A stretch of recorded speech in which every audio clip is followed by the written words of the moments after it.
you, Mr. Chairman. As one who supported the 1996 welfare reform legislation, I welcome this opportunity to examine how well the states have been fulfilling their obligations under that legislation.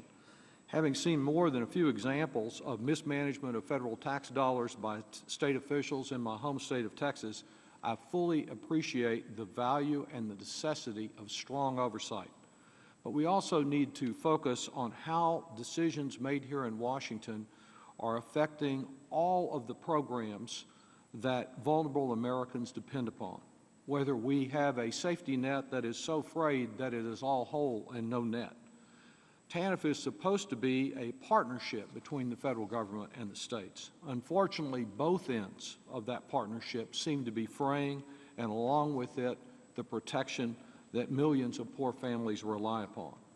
Last year, the House Republicans targeted 17 mostly high-poverty states for cuts in TANF by refusing to extend, without any justification I ever heard, the so-called supplemental grant program.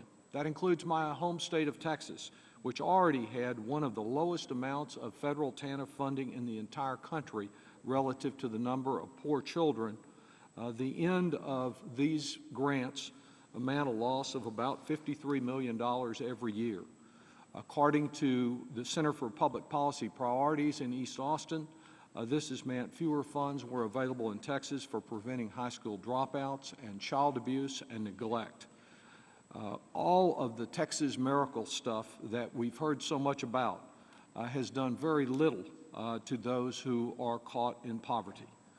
Only last week, House Republicans enacted or approved here in the House a highly partisan bill that would completely eliminate the social services block grant.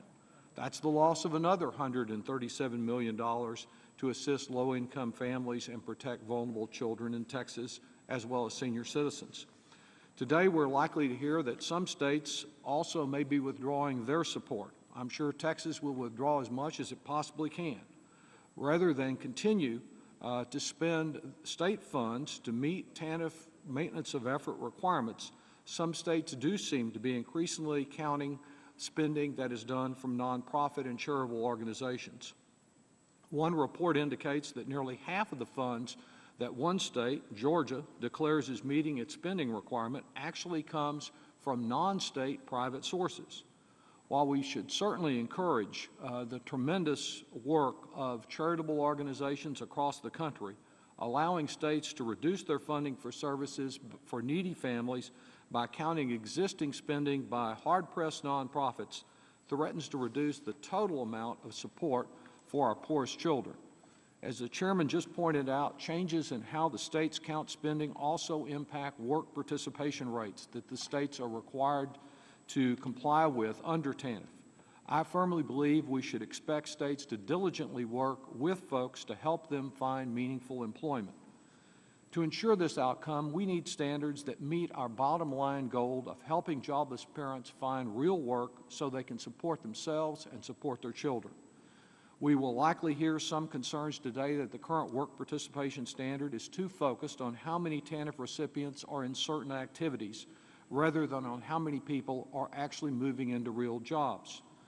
The current performance measure does not account for how many jobless parents a state is really helping. For example, a state that has 100 poor unemployed mothers but only provides assistance to 2 of them, that state would meet the current federal work participation if just one person was in a work activity.